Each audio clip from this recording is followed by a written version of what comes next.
31. El juicio. Una ley, tan sencilla en su principio como admirable en sus efectos, preside la clasificación de las almas en el espacio. Cuanto más sutiles y rarefactas son las moléculas que constituyen el periespíritu, tanto más rápida es la desencarnación y más amplios también los horizontes que se presentan al espíritu. En razón de su pesantez fluídica y de sus afinidades, se eleva hacia los grupos espirituales que le son similares. Su naturaleza misma y su grado de pureza son los que determinan su nivel y lo clasifican en el centro que le corresponde.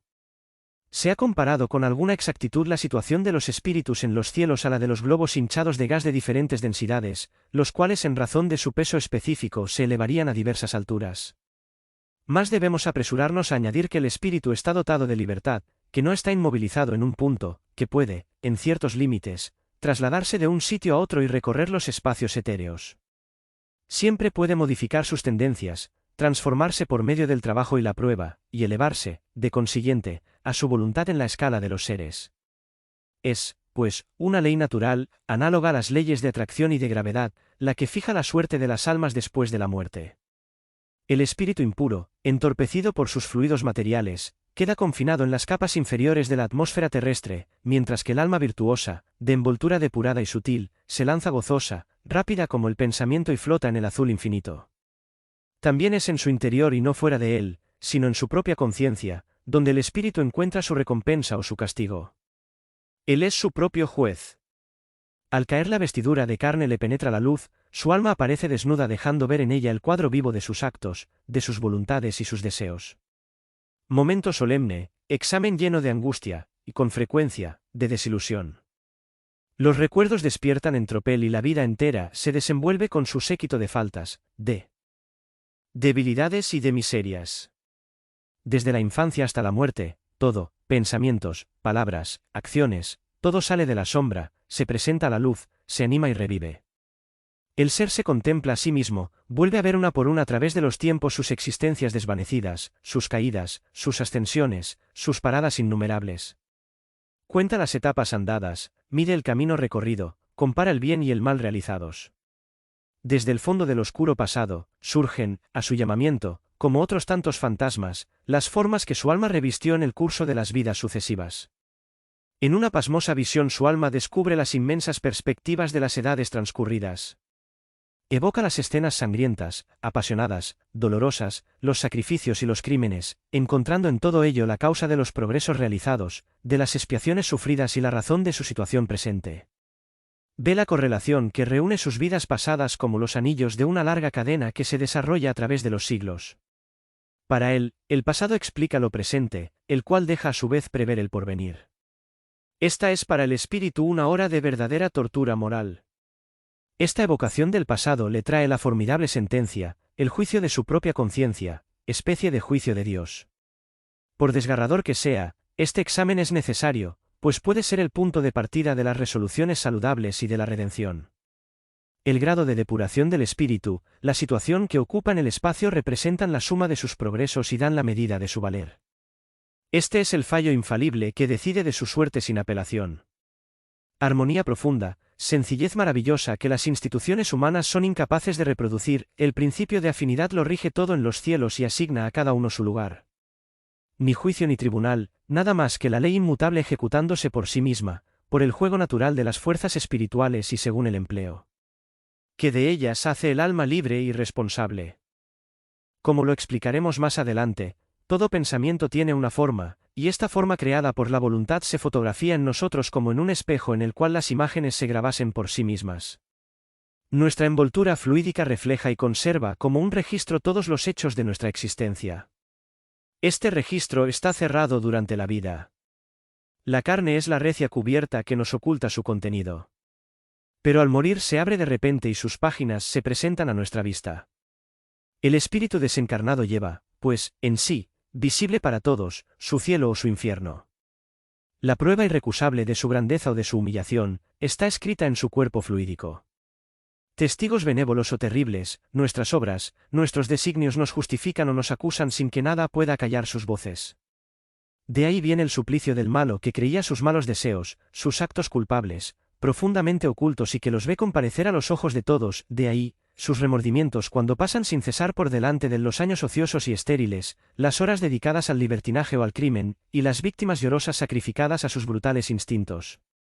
En esto mismo encuentra su felicidad el espíritu elevado que ha sabido vencer sus pasiones y ha consagrado su vida a ayudar y a consolar a sus hermanos. Para distraerse de sus penas y de sus preocupaciones morales, el hombre tiene el trabajo, el estudio, el sueño. El espíritu no tiene ya estos recursos. Libre de las ligaduras corporales, se encuentra sin cesar enfrente del cuadro vivo y fiel de su pasado. Por esto los amargos y continuos remordimientos que resultan en la mayor parte de los casos, despiertan pronto en él el deseo de volver a tomar un cuerpo carnal para combatir, padecer y rescatar un pasado acusador. 32. La voluntad y los fluidos. Las enseñanzas que debemos a los espíritus sobre su situación, después de la muerte, nos hacen comprender mejor las reglas según las cuales el periespíritu o cuerpo fluídico se transforma y progresa. Así como lo hemos indicado anteriormente, la misma fuerza que impulsa al ser en su evolución a través de los siglos, a crear por sus necesidades y tendencias los órganos materiales necesarios para su desarrollo, le incita, por una acción análoga y paralela, a perfeccionar sus facultades y a crearse nuevos medios de acción apropiados a su estado fluídico, intelectual y moral. La envoltura fluídica del ser se depura, se ilumina o se oscurece según la naturaleza elevada o grosera de los pensamientos que en ella se reflejan. Todo acto, todo pensamiento repercute y se graba en el periespíritu. De aquí nacen consecuencias inevitables para la situación del espíritu. El alma ejerce una acción continua sobre su envoltura, siendo siempre dueña de modificar su estado por medio de la voluntad. La voluntad es la facultad soberana del alma, la fuerza espiritual por excelencia. Es el fondo mismo de la personalidad. Su poder sobre los fluidos es ilimitado y se acrecienta con la elevación del espíritu. En el centro terrestre sus efectos sobre la materia son limitados porque el hombre se ignora y no sabe utilizar las fuerzas que están en él. Pero en los mundos más adelantados, el ser humano que ha aprendido a querer, domina la naturaleza entera, dirige a su gusto los fluidos materiales, y produce metamorfosis y fenómenos prodigiosos. En el espacio y en esos mundos, la materia se presenta en estados fluídicos de los cuales solo podemos formarnos una vaga idea.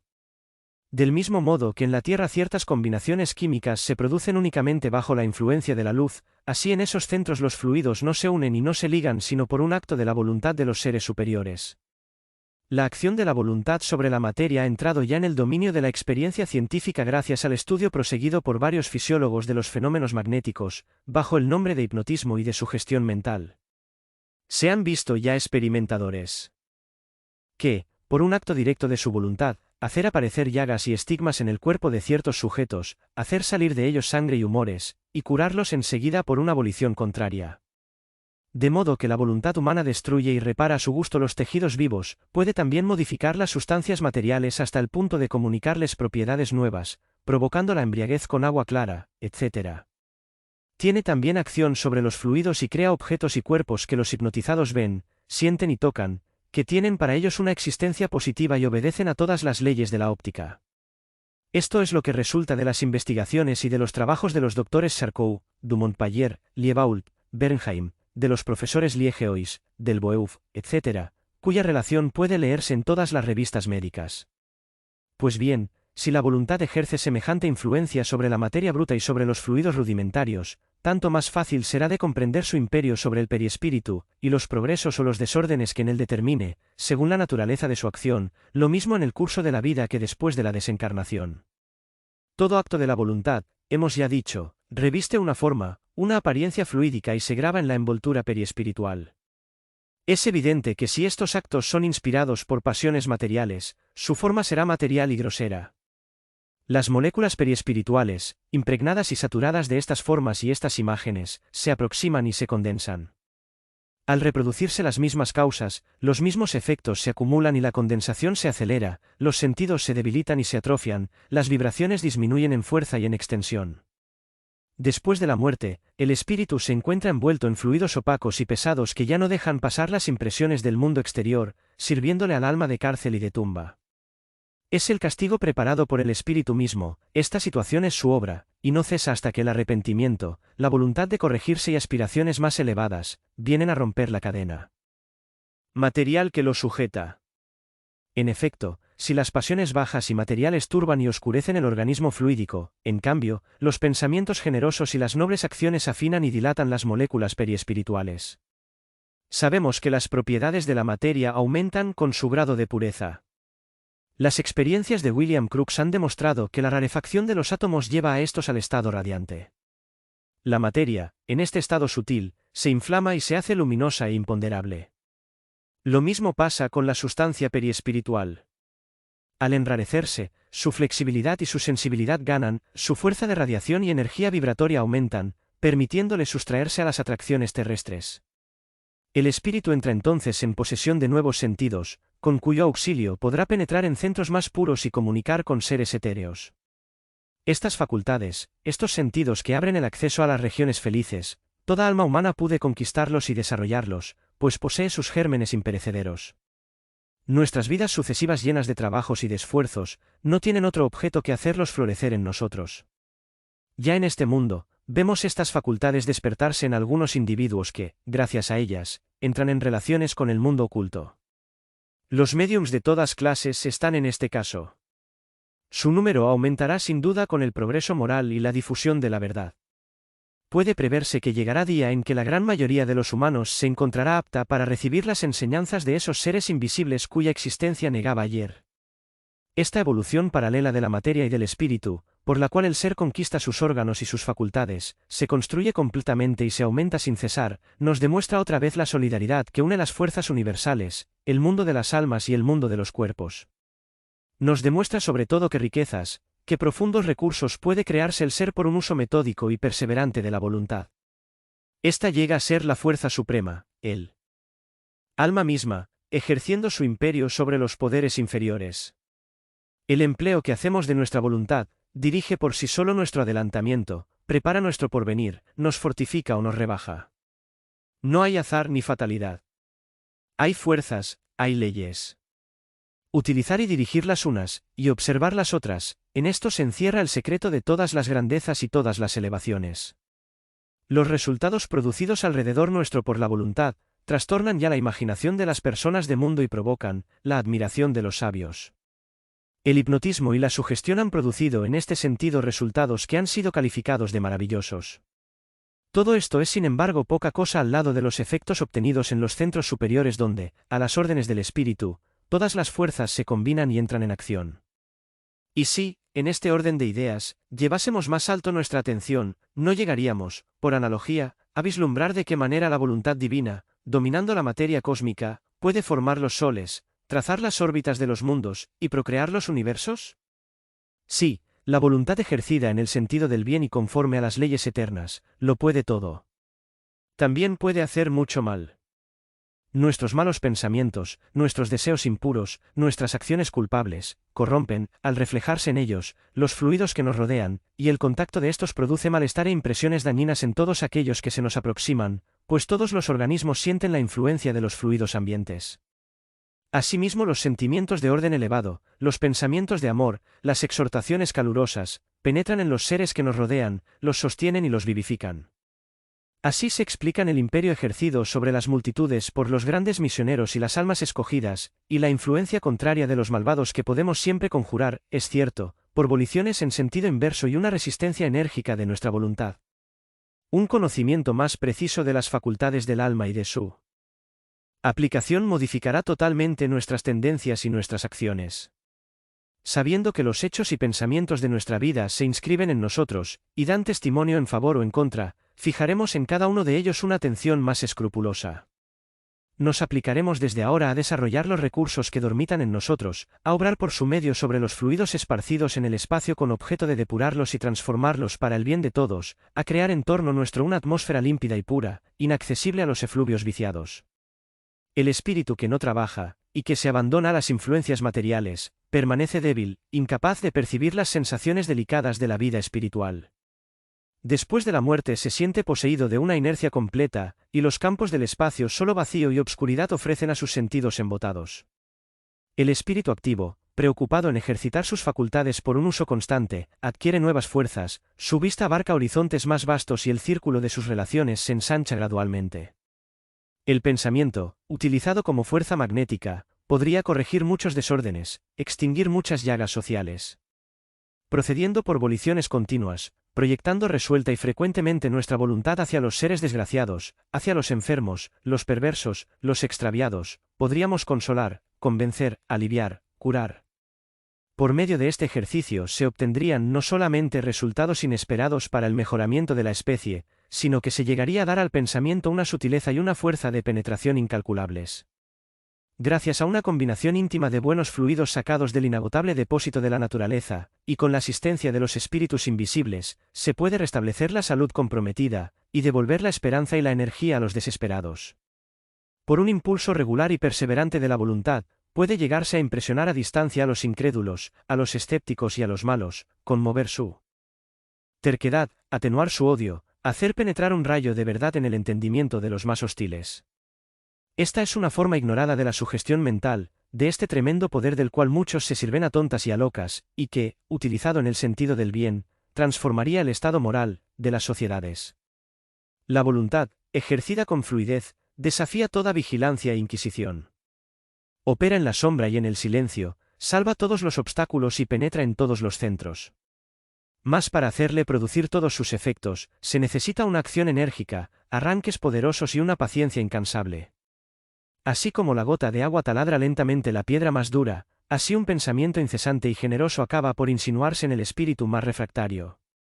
La voluntad aislada puede mucho para el bien de los hombres, mas, ¿que no podría esperarse de una asociación de pensamientos elevados, de un agrupamiento de todas las voluntades libres? Las fuerzas intelectuales, hoy en día divergentes, se esterilizan y se anulan recíprocamente.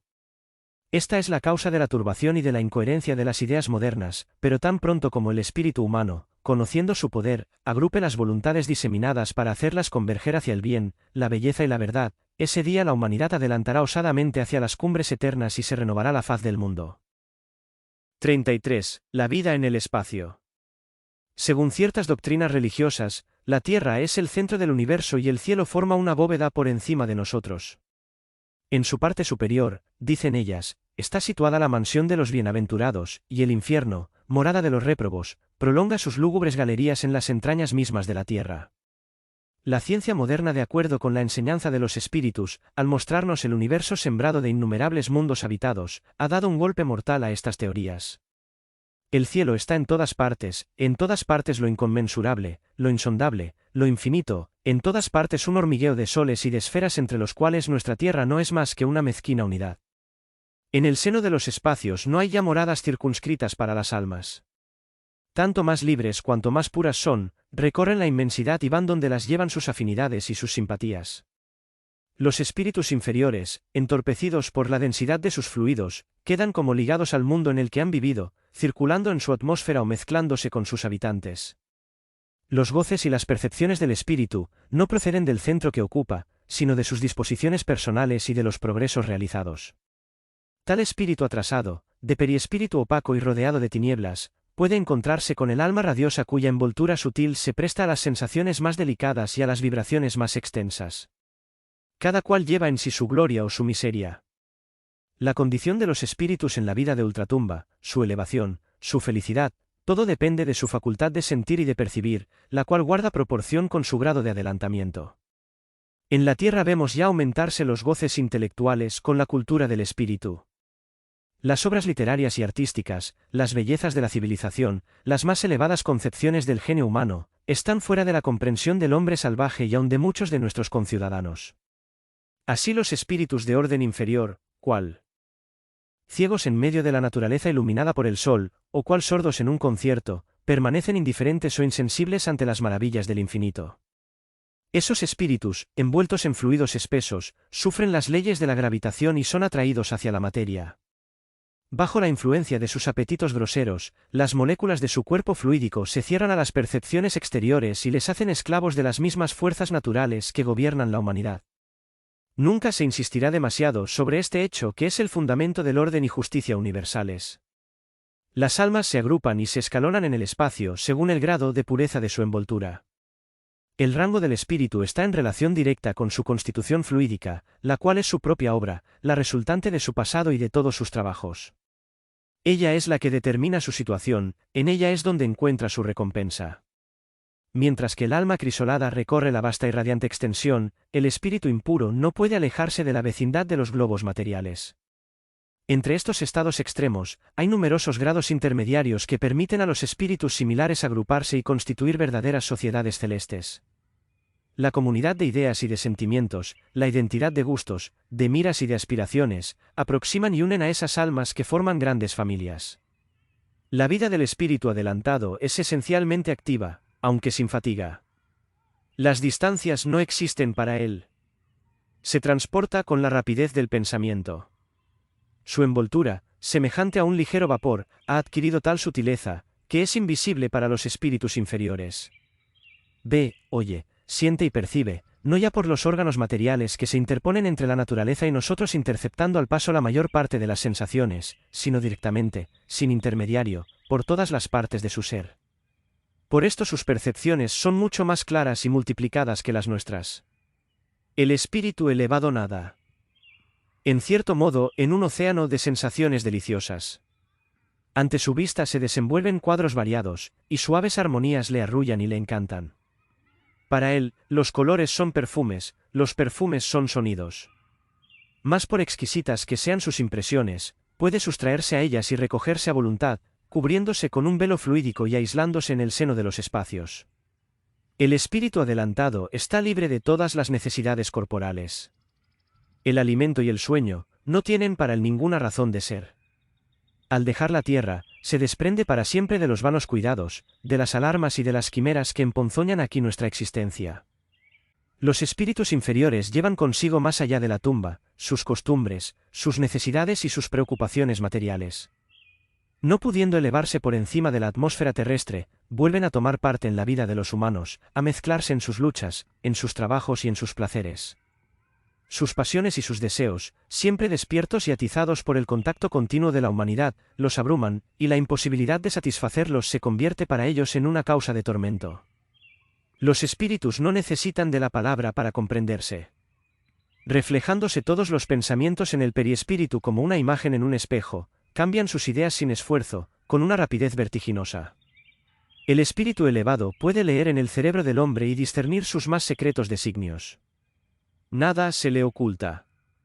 Sondea todos los misterios de la naturaleza y puede a su antojo explorar las entrañas del globo, el fondo de los océanos y contemplar los despojos de las civilizaciones desaparecidas. Atraviesa los cuerpos más densos y ve abrirse ante los dominios impenetrables al pensamiento humano. 34. La erraticidad.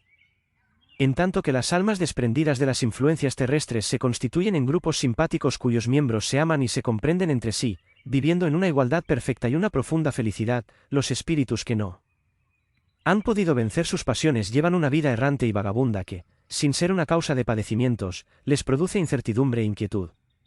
Esto es lo que se llama erraticidad, y esta es la condición de la mayor parte de los espíritus que han vivido en la tierra, espíritus ni buenos ni malos, pero débiles e inclinados a las cosas de la tierra. En la erraticidad se encuentran muchedumbres inmensas, siempre agitadas, siempre en busca de un estado mejor que no pueden alcanzar. En ella flotan innumerables espíritus indecisos entre lo justo y lo injusto, entre la verdad y el error, entre la sombra y la luz. Otros están sumergidos en el aislamiento, la oscuridad y la tristeza, o van solicitando aquí y allí una benevolencia, una simpatía que no pueden alcanzar.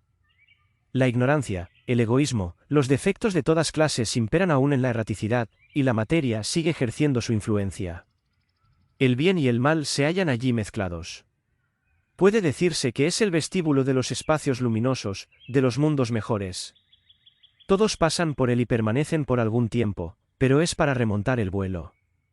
La enseñanza de los espíritus sobre la vida de ultratumba nos dice que allí no hay lugar para la contemplación estéril ni para la beatitud ociosa. Todas las regiones del universo están llenas de espíritus atareados. En todas partes multitudes, enjambres de almas suben, bajan y se agitan en el seno de la luz y de las regiones oscuras. En un punto se reúnen varios auditorios para recibir las instrucciones de espíritus elevados. Más allá se reúnen varios grupos para festejar a un recién llegado. En otras partes se ven espíritus que combinan los fluidos prestándoles mil formas, mil matices suaves y maravillosos y preparándolos para los delicados usos a que los destinan los genios superiores. Otras multitudes se agolpan junto a los globos y los siguen en sus revoluciones, turbas sombrías y revueltas que influyen sin saberlo en los elementos atmosféricos.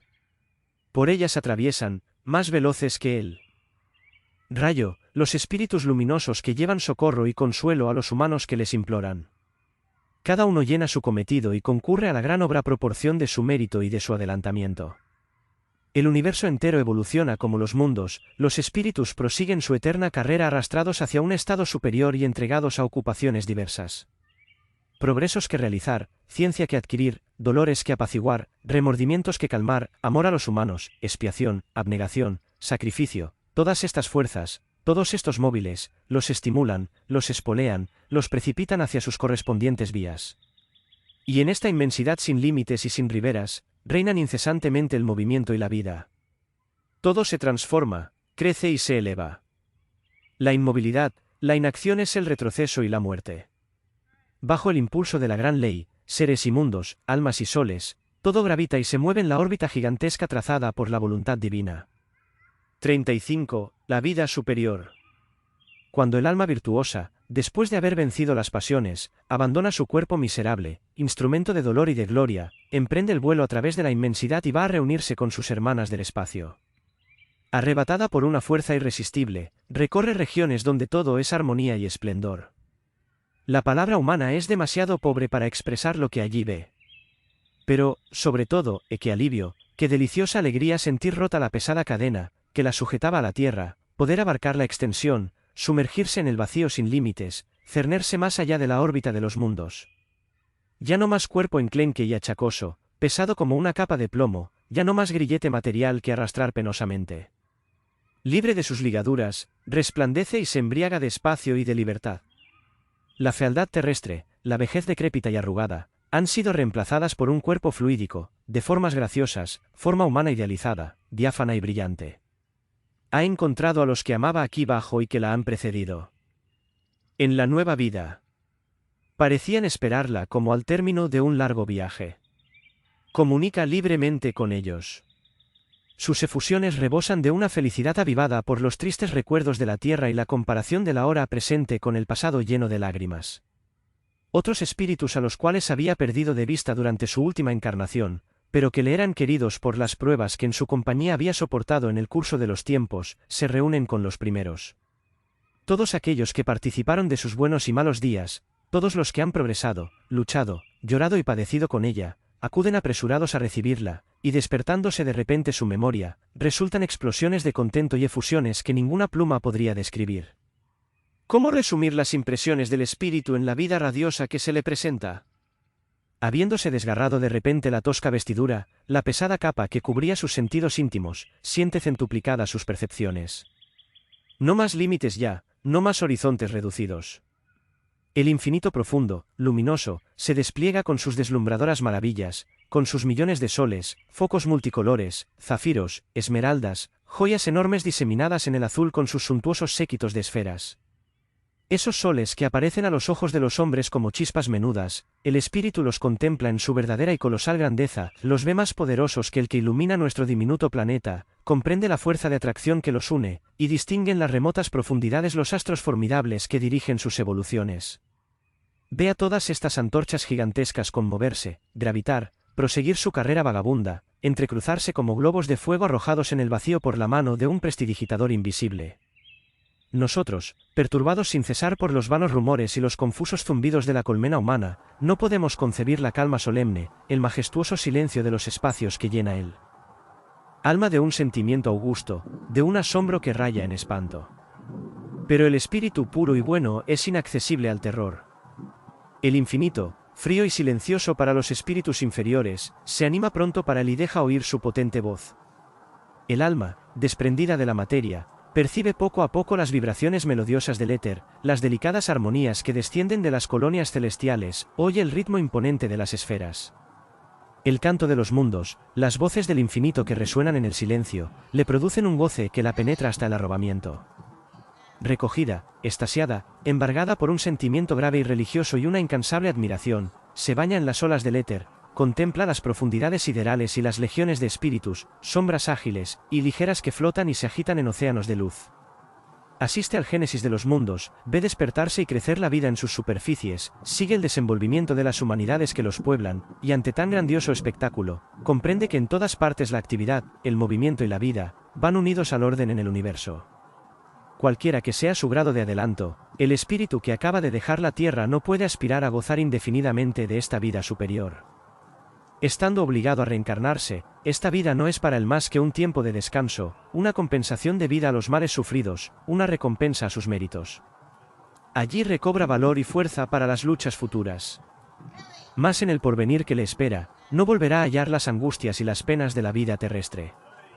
El espírita elevado está llamado a renacer en globos de mejores condiciones que el nuestro. La inmensa escala de los mundos se compone de innumerables peldaños dispuestos para la ascensión graduada de las almas, cada una la sube a su vez. En las esferas superiores a la Tierra, la materia tiene menos imperio. Los males que ésta engendra se atenúan a medida que el ser se eleva, y acaban por desaparecer.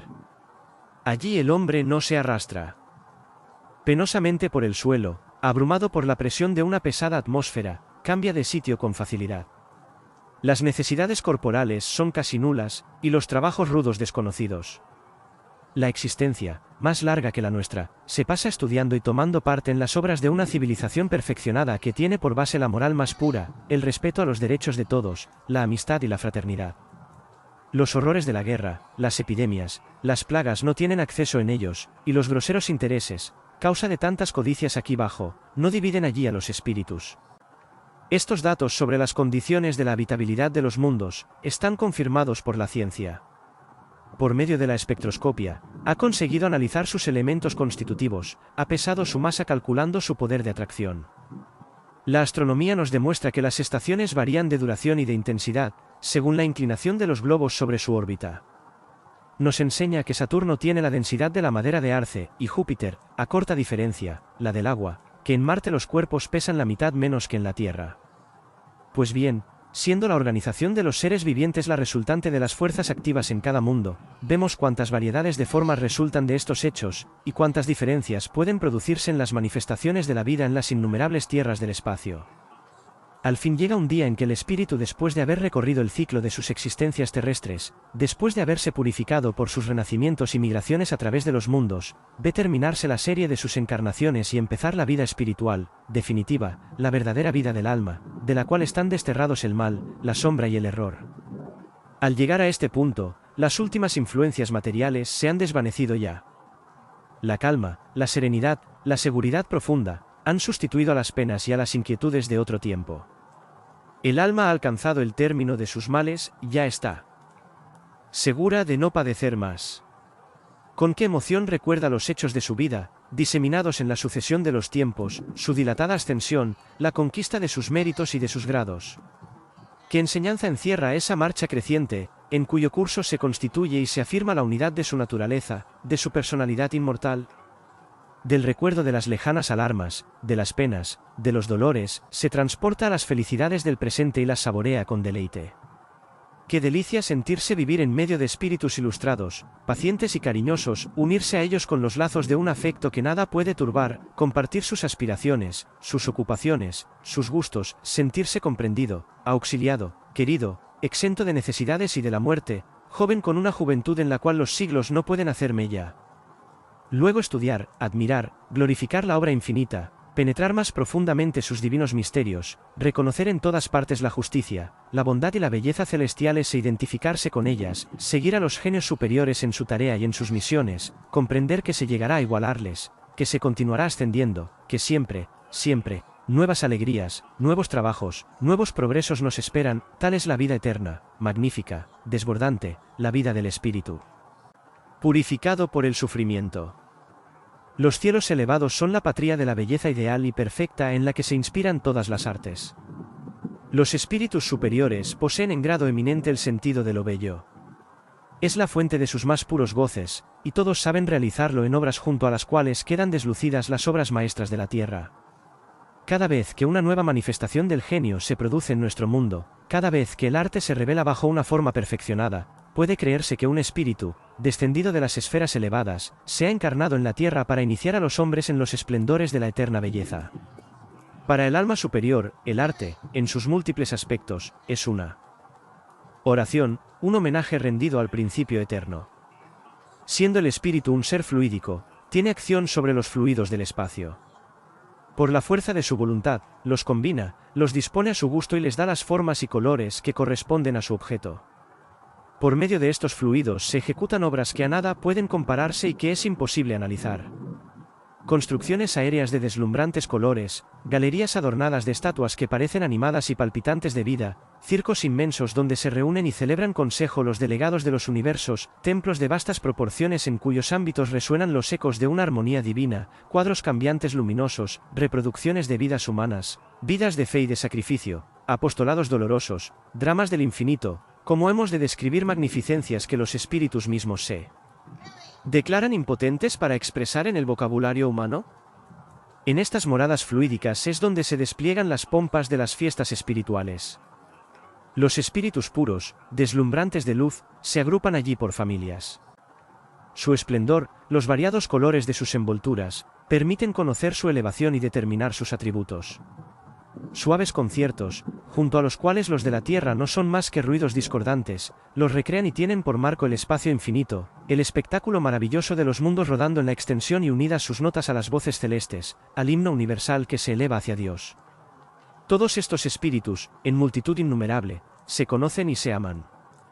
Los lazos de familia, los afectos que les unían en la vida material y que la muerte había roto, se han reconstituido para siempre. Vienen de diversas partes del espacio y de los mundos superiores, a comunicarse el resultado de sus misiones y de sus trabajos, a felicitarse por sus éxitos y a ayudarse mutuamente en las empresas difíciles. Ninguna segunda intención, ningún sentimiento de celos se albergan en esas almas delicadas. El amor, la confianza y la sinceridad reinan en esas reuniones donde se recogen las instrucciones de los mensajeros divinos, y donde se aceptan nuevas tareas que contribuyen a elevarse cada vez más.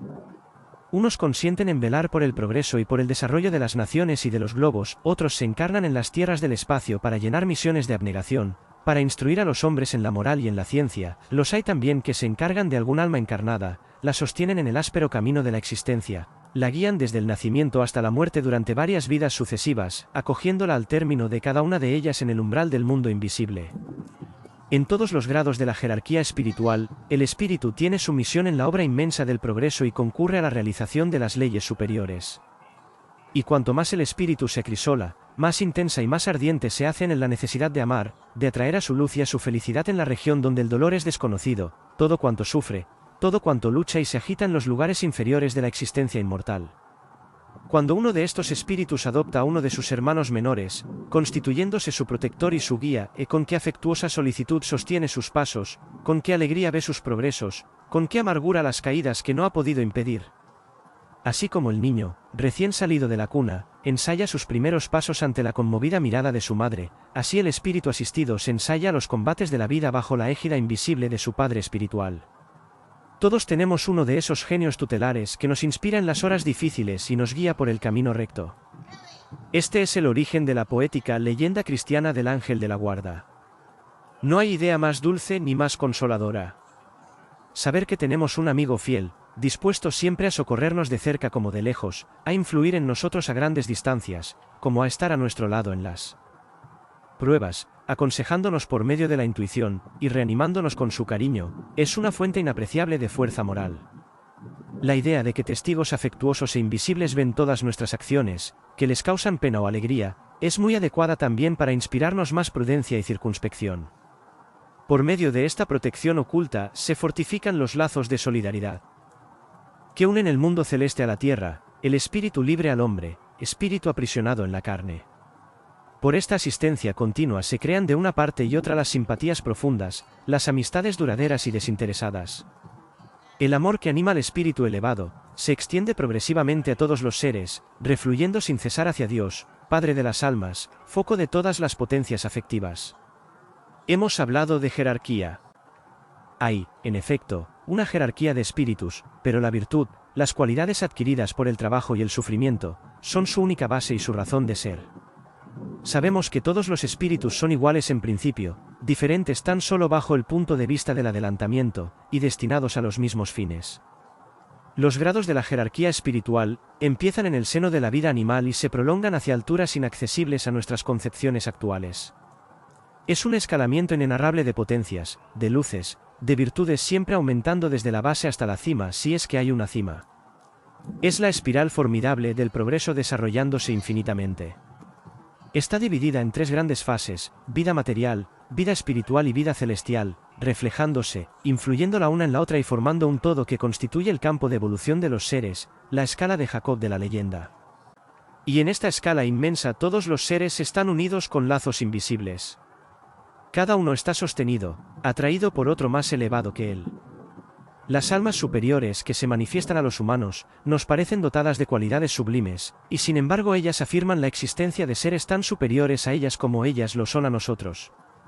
Los grados innumerables se suceden y se pierden en profundidades llenas de misterio. La superioridad del espíritu se conoce en su ropaje fluídico. Es como una envoltura tejida con los méritos y las cualidades adquiridas en la sucesión de sus existencias. Empañada y oscura para el alma inferior, su blancura aumenta en proporción de los progresos. Realizadas, siendo cada vez más pura. Brillante ya en el espíritu elevado, comunica a las almas superiores un esplendor irresistible. Cada espíritu es un foco de luz, de una luz velada mucho tiempo, comprimida, invisible, que se aviva con el valor moral, crece lentamente y aumenta en extensión y en intensidad. Al principio es como un fuego oculto bajo la ceniza, que se revela al principio por débiles chispas y luego por una llama tímida y vacilante. Un día llega a ser aureola, adquiere vigor, se extiende, inflama al espíritu entero que resplandece como un sol, o como esos astros errantes que recorren los abismos celestes dejando en pos de sí una estela luminosa. Para alcanzar este grado de esplendor se necesita un conjunto de trabajos, de obras fecundas, una acumulación de existencias que, a nosotros humanos, nos parecería la eternidad. Elevándose a mayor altura, hacia cumbres que el pensamiento no puede medir sin vértigo, ¿no se llegaría a vislumbrar por medio de la intuición lo que es Dios, alma del universo, centro prodigioso de luz? Solamente los más grandes espíritus, nos dicen, pueden resistir la visión directa de Dios. La luz divina expresa la gloria, el poder, la majestad del Eterno, es la visión misma de la verdad. Pero son pocas las almas que tienen el derecho de contemplarla sin velos. Para soportar su brillo abrumador, es menester gozar de una pureza absoluta. La vida terrestre suspende las propiedades radiantes del espíritu. Durante su curso, la luz del alma está oculta bajo la carne como una antorcha ardiendo solitaria en el fondo de un sepulcro. Sin embargo, podemos asegurarnos de la realidad de su existencia en nuestro interior. Nuestras buenas acciones, nuestros arranques generosos la alimentan y la avivan. Toda una multitud puede sentir el calor comunicativo de un alma entusiasta. En nuestros momentos de expansión, de caridad, de amor, sentimos en nosotros mismos como una llama, como un rayo emanar de nuestro ser. Esta luz interior es la que hace los oradores, los héroes, los apóstoles. Ella es la que reanima los auditorios, arrastra a los pueblos y les hace realizar grandes cosas. Las fuerzas espirituales se revelan entonces a los ojos de todos y demuestran lo que se puede obtener de las facultades psíquicas, puestas en acción por el amor al bien y a la justicia. La fuerza del alma es superior a todos los poderes materiales. Podría levantar un mundo. Y esta fuerza es luz. Oh suave lumbre que anidas en nuestro corazón, ojalá podamos alimentarte con nuestras buenas obras, avivar tu llama, convertirte en hoguera que ilumine y caliente todo cuanto se te aproxime, en faro que guía a los espíritus escépticos y errantes en las tinieblas. Hemos intentado dar una idea de lo que es la vida celestial y definitiva, en conformidad a la enseñanza de los espíritus. Este es el fin hacia el cual evolucionan todas las almas, el centro donde todas las esperanzas se realizan, donde todas las nobles aspiraciones son satisfechas. Allí las simpatías, los afectos, las atracciones puras vuelven a encontrarse, se unen y se confunden en un inmenso amor que inflama a todos los espíritus haciéndoles vivir en una comunión perpetua en el seno de la gran armonía. Mas para alcanzar esas alturas casi divinas, es menester haber abandonado en las cuestas que a ellas conducen, los apetitos, las pasiones, los deseos, es menester haber sido desgarrado por las espinas y purificado por el agua helada de los ventisqueros. Es menester haber conquistado la dulzura, la resignación, la fe, aprendido a padecer sin quejarse, a llorar en silencio, a desdeñar los bienes y los goces efímeros del mundo, haber puesto todo su corazón en los bienes imperecederos. Es menester haber dejado en las sepulturas terrestres muchos despojos deformados por el dolor, haber sufrido muchas privaciones, soportado sin quejarse la humillación y el desprecio, sentido la mordedura del mal, el peso del aislamiento y la tristeza. Es menester haber vaciado muchas veces el cáliz profundo y amargo. Pues tan solo el sufrimiento, al desarrollar las fuerzas viriles del alma, la templa para la lucha y la ascensión, la acrisola, la madura, la eleva y le abre las puertas de la vida bienaventurada. Espíritu inmortal, espíritu encarnado o libre, si quieres ascender rápidamente la escala ardua y magnífica de los mundos y alcanzar las regiones etéreas, arroja fuera de ti todo cuanto entorpece tus pasos y estorba tu vuelo. Devuelve a la tierra todo cuanto procede de la tierra, y aspira a los tesoros eternos, trabaja, ora, consuela, sostén, ama hasta la inmolación, cumple el deber a cualquier precio, al precio del sacrificio y de la muerte. De esta manera sembrarás el germen de tu futura felicidad. 36. Los espíritus inferiores.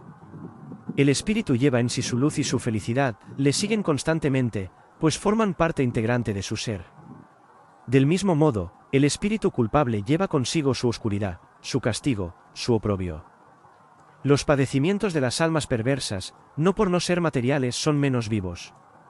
El infierno no es más que un lugar quimérico, un producto de la imaginación, un espantajo, quizás necesario para atemorizar a los pueblos niños, pero que, de todos modos, nada tiene de real. Muy distinta es la enseñanza de los espíritus respecto a los tormentos de la vida futura, la hipótesis no tiene en ella ninguna parte. En efecto, los mismos que sufren esos padecimientos vienen a describírnoslos como otros vienen a pintarnos sus inefables dichas. No son impuestos por una voluntad arbitraria. No se pronuncia ninguna sentencia. El espíritu sufre las consecuencias naturales de sus actos, que recaen sobre él, le glorifican o le abruman. El ser padece en la vida de ultratumba, no solamente por el mal que ha hecho, sino también por su inacción o debilidad. En una palabra, esta vida es su obra, es tal como la ha labrado con sus propias manos. El padecimiento es inherente al estado de imperfección.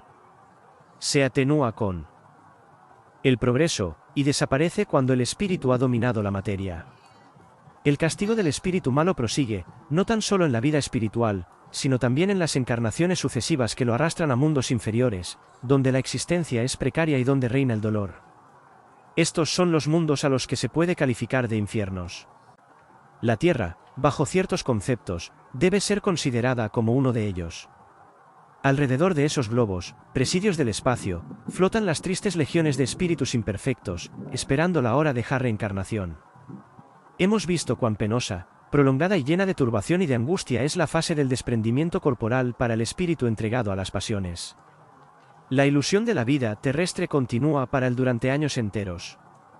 Incapaz de darse cuenta de su estado y de romper las ligaduras que le encadenan, no habiendo elevado nunca su inteligencia ni su corazón más allá del círculo estrecho de su existencia, continúa viviendo como antes de su muerte, sojuzgado por sus costumbres y sus inclinaciones, indignándose de que los suyos no den muestra de verle ni oírle, vagando triste e inquieto, sin objeto y sin esperanza, por los sitios que le son familiares.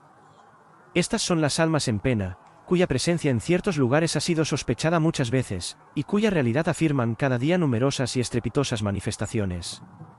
La situación del espíritu después de la muerte resulta únicamente de las aspiraciones y de los gustos que ha mantenido en él.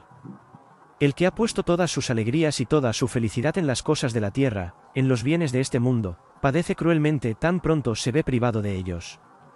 Cada pasión lleva su castigo en sí misma. Terrible es la desesperación del avaro que ve derramar el oro y los bienes acumulados por sus cuidados. Permanece apegado a ellos, presa de terrible ansiedad y entregado a los transportes de un furor indecible.